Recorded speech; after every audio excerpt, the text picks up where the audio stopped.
Okay. All right. Let's see. All right. Let me put this up on something, get it up a little bit higher. And have you started school? Yes. Good, good, good, good. Sixth grade. You Yeah. playing any you playing any sports? No, not currently. Yeah. You're going to you're going to play some sports, or you rather study? I'd rather study. All right, there you go. Well, that's a good thing. You can't go wrong studying. That's for sure. All right, you ready to get this interview started? Yeah. Are you? Well, I am now. All right, all right. Hey guys, it's your buddy Caden with your Money Minutes, where I will interview millionaires, and they will give us advice on helping families in business. Today, my special guest is Dr. George C. Fraser. Dr. George Fraser is a Cleveland-based author, entrepreneur, and speaker focusing on improving networking skills, building wealth, and improving diversity and inclusion. In 2011, Dr. Fraser was inducted into the Minority Business Hall of Fame and Museum. He has been rewarded over 350 awards and citations from around the world, to include 3 honorary PhDs. He has put on the he has put on the Popular Power Networking Conference for the past 15 years, selected by Forbes magazine in 2015 as one of the top 5 conferences not missed by entrepreneurs. Everybody, welcome the self-proclaimed OG Dr. George C. Fraser. Very nice. Very well done. Thank you. Thank you for coming on the show today, Dr. Fraser. It's my pleasure.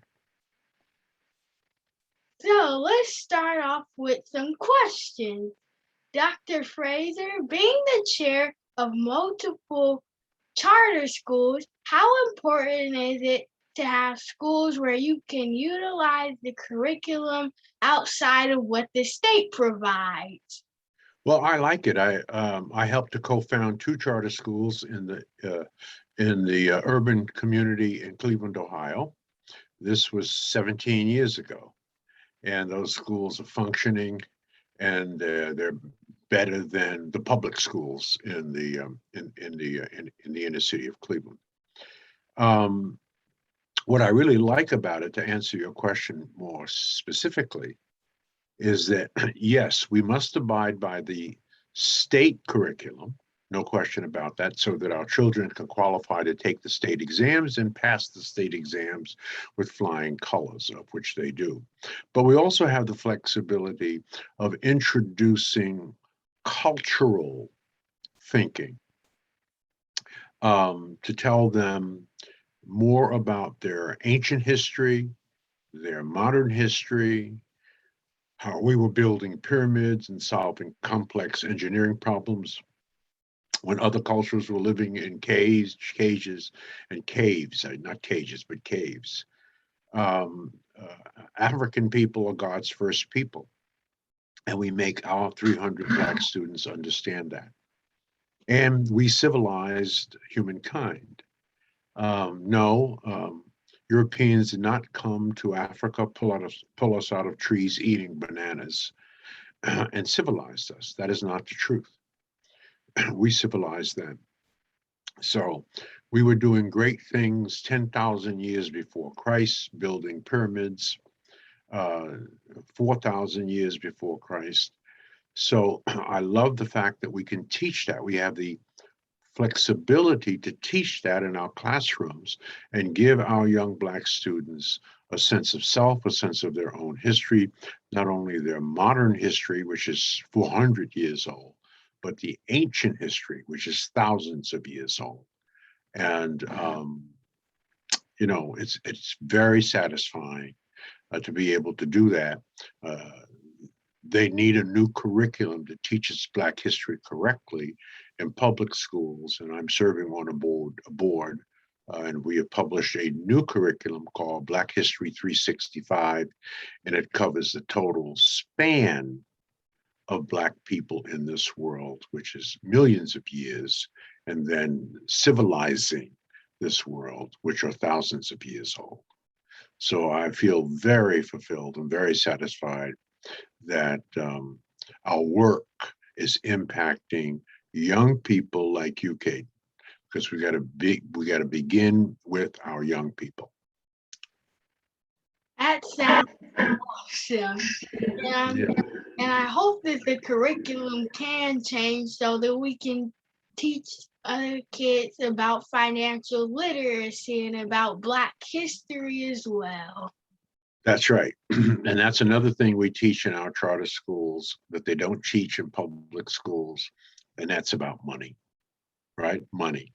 Yeah. Teaching our kids at a very young age on the assets that they need and the behaviors and the habits that they need to develop, to think about money differently and to spend it wisely, to invest it wisely, to leverage it so that you can pay for your college education, to invest it and leverage it so you can buy a home, to leverage it and invest it so that when you grow up and have children, you could send them to any school you want to send them to.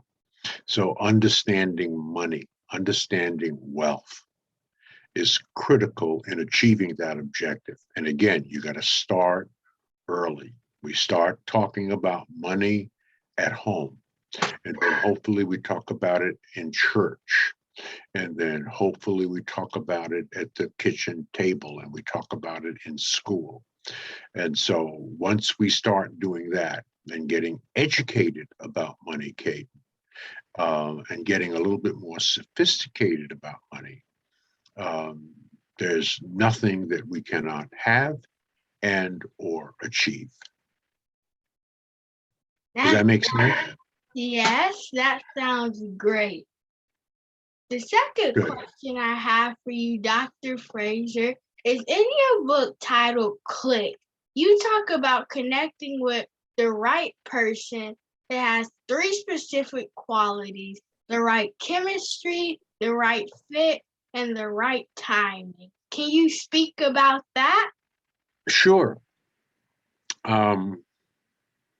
Let me just start by saying that relationships in your life, the people around you, the people that you select to hang out with, will ultimately determine your life. Introduce me to your 5 closest friends, Caden, and that will tell me who you are, because as they know and as they go, so go you. What I preach and what I teach is that don't spend major time with minor people. People going nowhere want you to go nowhere with them. People doing nothing want you to do nothing with them. If you want to change your life, change your relationships. Why is this so important? Because everything in life is about a system. So there's a system for getting A's, and there's a system for getting D's. So if young people are getting C's and D's, that's the only system they're exposed to. And if the system comes from the people that are around them, they're following the system of the people around them. And so they get similar grades that the people around them get. So if you looked at your 5 closest friends, Caden, they would have about the same grades that you would have. The same thing if you make money. If you're hanging out with people that are making $200 a week, you're probably going to make $200 a week. All right. So if you want to get A's, hey, instead of C's. You have to remove yourself from the people around you who are getting C's and hang out with people who are getting A's, and then follow the system that the people who are getting A's are using versus the system who people are getting D's, because there's a difference between what you do to earn an A and what you do to earn a C. So it's a system. Whoever has the best results in whatever objective that you are trying to achieve, whatever system they're using, it's good to learn from them and to copy what they're doing so that you can achieve as well and as a higher level as anyone. Okay. Thank you for that advice and giving that advice to everyone else. Yeah, that's why in my book Click, I say there are three things that you should look for as you select your friends. Chemistry. Do you feel the person? Do you like them? Do you like the way they handle themselves, the way they comport themselves, the way they act with character and respect? Is it similar to how you feel and how you act? That's chemistry. There's a connection, there's an energy. And then fit. Are they trying to do the same things that you're trying to do? Right? Are they, are they working hard to get good grades? Do they like the sports that you like? Do they go even to the same schools that you go to? So you look for things that fit together easily between you and the person. You have essentially the same vision, the same goals, and the same objectives for your life. That's fit. And then timing. Timing is everything. At the end of the day, the acid test is time. So you meet the right person at the right time. That's either circumstances, happenstance, right? Providence. But for example, let's say I met a beautiful woman and we had chemistry and we had fit. And we were both at an age that we would consider marriage. Let's say we were in our mid-30s. But if she's already married, although I'm single, bad timing, right? I should have met her before she got married and got committed to someone else, and vice versa. So that's timing. So a lot of life is about the right place at the right time. Sometimes it's accidental. You just happen to be there. Sometimes it's circumstantial. The circumstances put you in that space and place in the moment. All right. A little bit of luck sometimes. So that's what clicking is about. You click when three things are in perfect alignment: chemistry, fit, and timing. We could have good chemistry, good fit, bad timing. We won't click. We could have good timing, good chemistry, bad fit. I'm going one place, you're going someplace else. Bad fit. So if one of those three things are out of alignment, you won't click. And that's what I'm talking about when I wrote that book. How do you align yourself? Because you don't click with everybody that you meet, right? Click means you do something together that's productive, that is useful, that is helps you grow as a young person. Does that make sense? Yes. Mhm. Good. Well, thank you for that advice, and I loved your book, Click. And the next question for you, Dr. Fraser, are what are some ways that we can teach kids the power of networking? Well, I wrote a book on that too called Who Would Have Thunk It? The First Adventure of the Fraser Foster Kids. I was a foster kid. And the job that I went around in the neighborhood talking about and modeling was that it takes teamwork to make the dream work. That if you wanted to do something big, that you had to do it with and through other people, which means we have to have friends. And so I spent a lot of time as a young person making friends in the neighborhood and recruited those friends when there was large things that I wanted to get done that was for the benefit of everyone, but everyone needed to participate. So it started with starting a modeling club.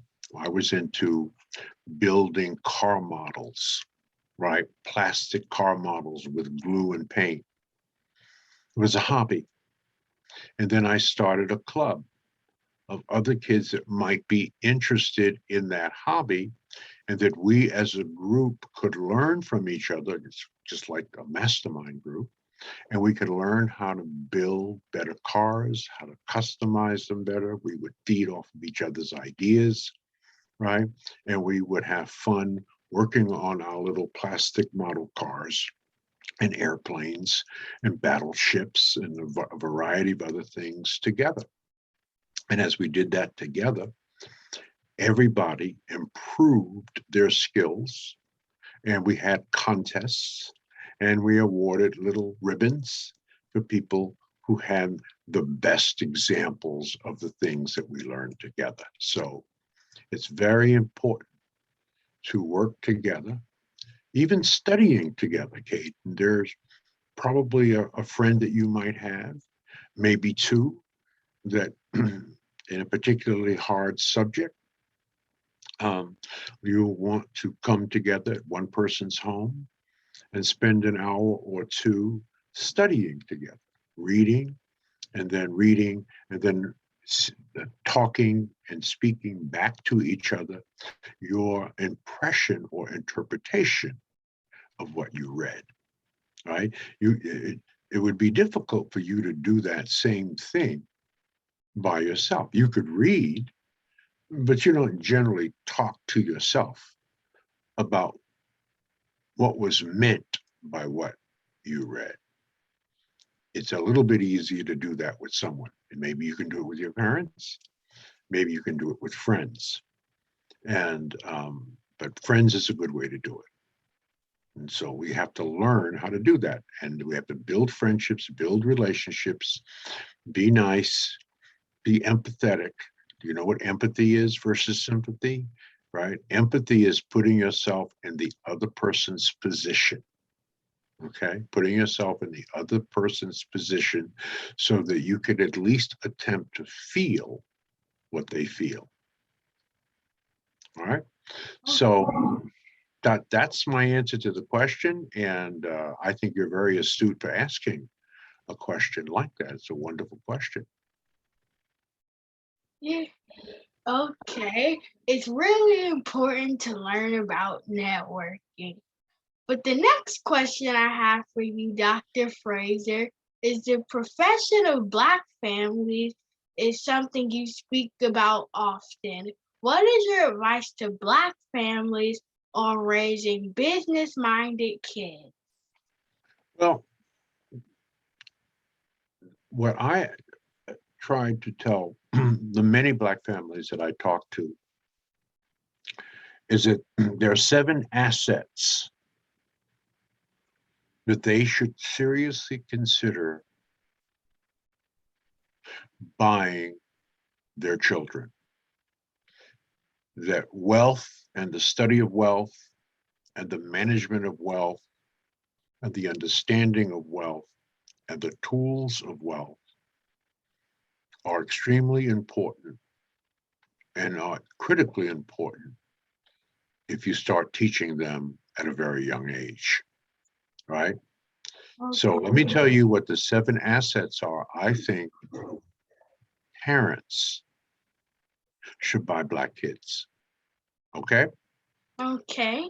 All right. Now, a couple of these things you might not know about, but I'll try to explain it as best I can. I think that a black parent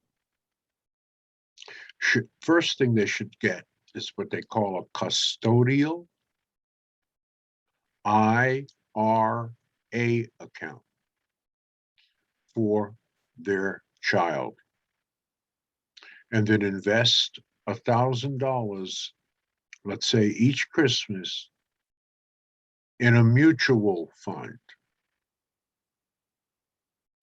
And in 10 years, that investment will earn enough interest alone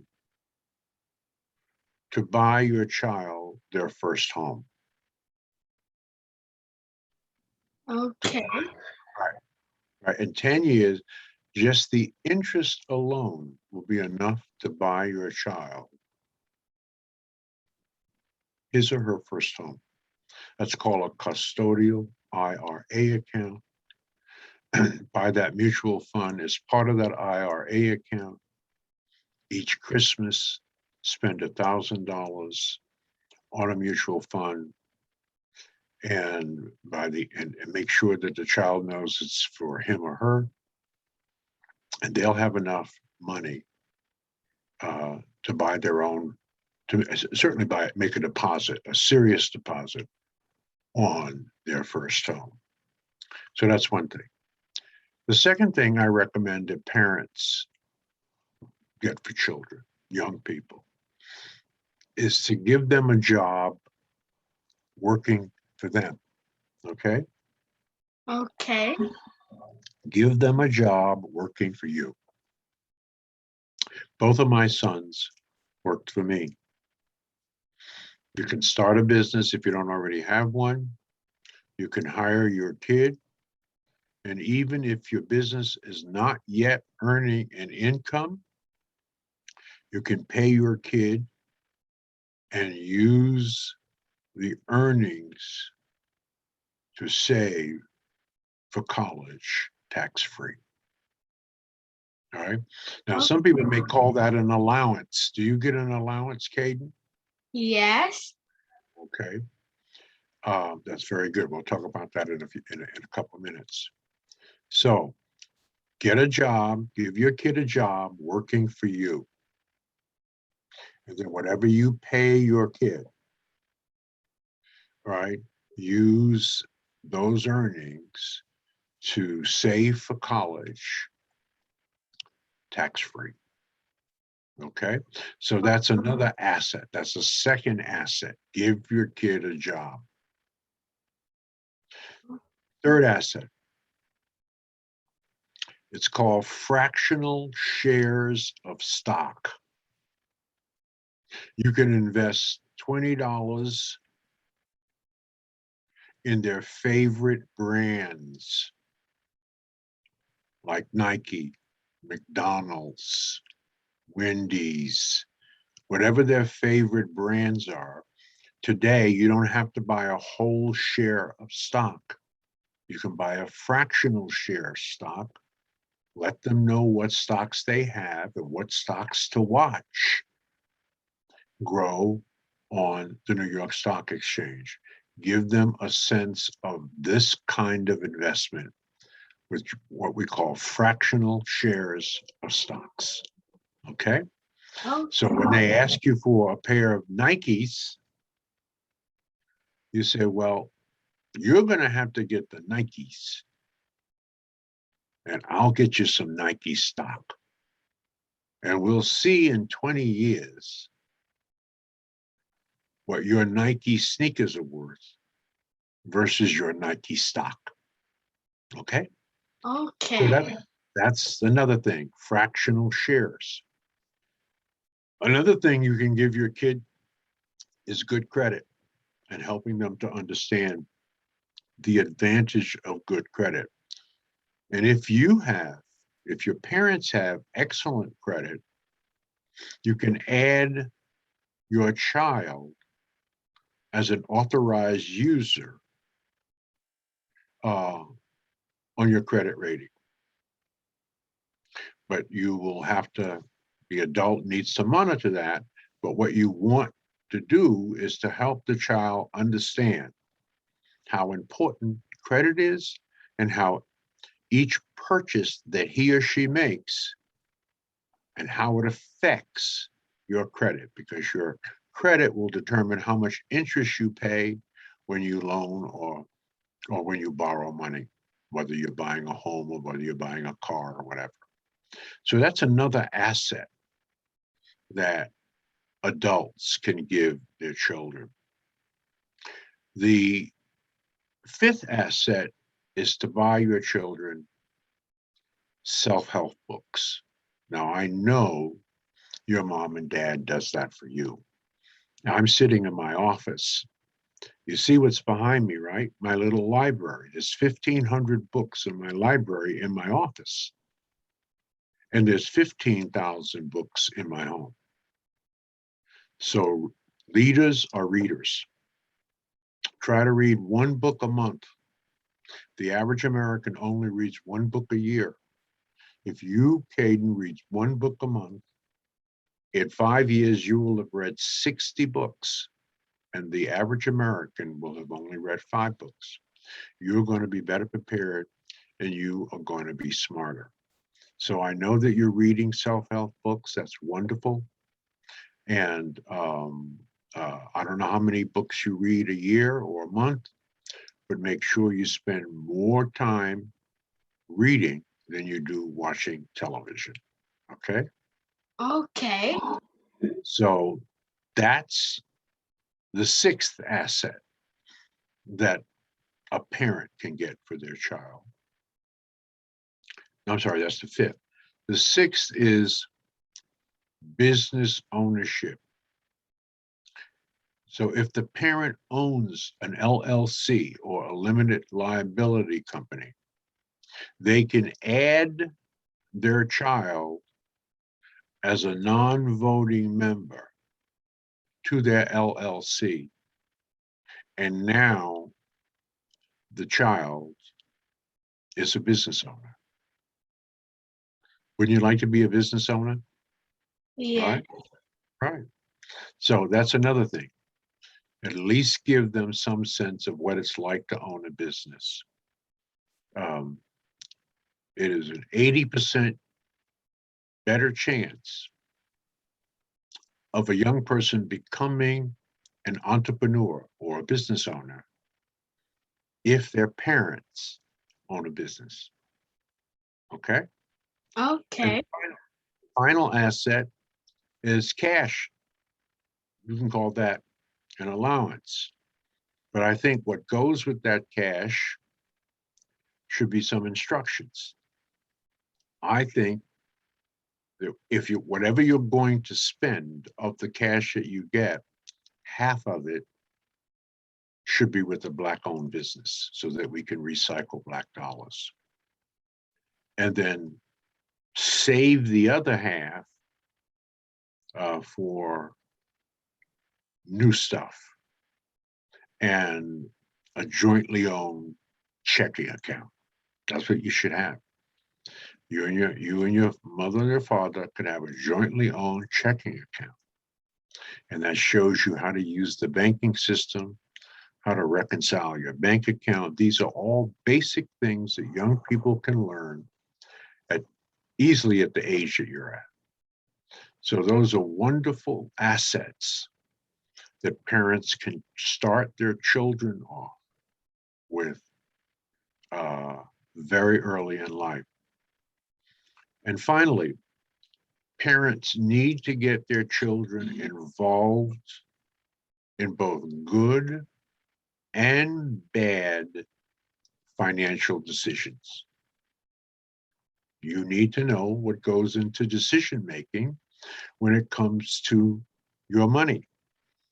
And the best way to know that is for your parent to sit and talk with you on a regular basis, not all the time, about good business decisions they made and what it resulted in, and maybe even some bad ones, and what that resulted in, and the mistakes they made, because we learn from our mistakes and we learn from our failure.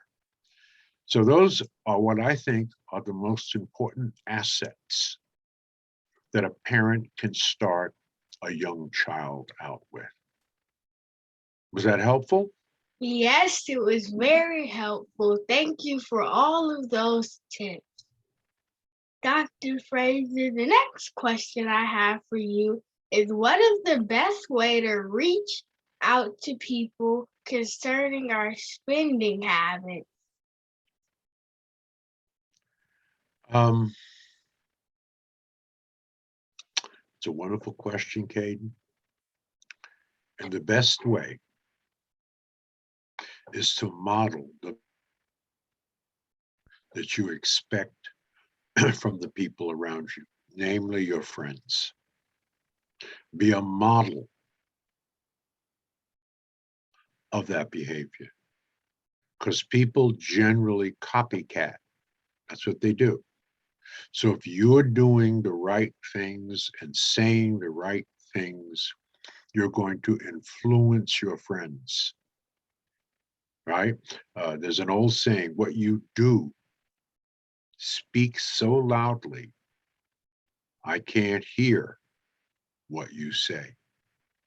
So you gotta demonstrate it wherever you can. And if you get a chance to talk about money, to make a little talk about it, because we always have to do things in schools and give lectures and impromptu speeches. I'm sure you've had to do that, right? You can always pick money or wealth as a topic, or you could pick networking, or you can pick something that you're excited and passionate about and you've learned about. And every chance you get a chance to stand up and speak and you have some flexibility on the subject, you can talk about it and influence people. Okay? Okay, Dr. Fraser, this is my final question. It doesn't have anything to do with business, but I like to ask this to everyone. What is your guilty pleasure? Golfing. I'm a golfer. I've been a golfer for over 50 years. And the challenge with golf, Caden, is that it takes a long time. So you know, it takes a half a day to play a round of golf. And I really love my work. And every time when the weather is right, I'm on the golf course, I feel guilty that I'm playing instead of doing the work that I love. But I rationalize it, right? You got to have some playtime. You got to have some time to do some things that you love, right? So although I feel a little guilty at times because I know there's some things I ought to be doing, um, it's a pleasure, and I do talk about it. I don't know if I overdo it, but maybe in the summertime I do when the weather is better in the north. But that's my guilty pleasure, and that's a wonderful closing question. Dr. Fraser, I would like to thank you so much for spending time with me and my audience today. And thank you again for forwarding my best-selling book, Caden's Rich Kid Guide. Is there anything else you would like to say to the audience? Yes, one final thing. I want to answer the most popular question on earth.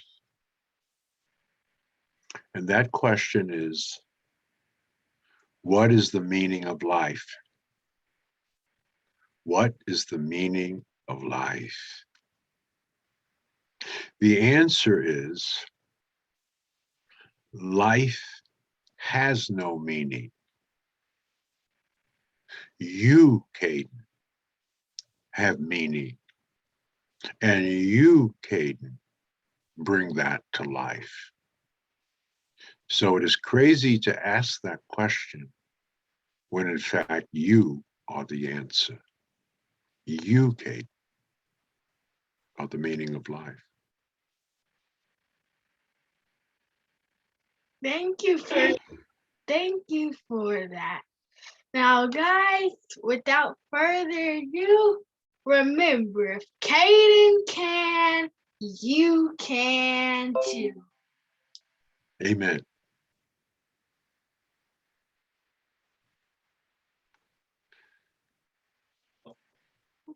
Well, thank you for being here, Dr. Fraser. I had Thank you. a great time interviewing you. Thank you.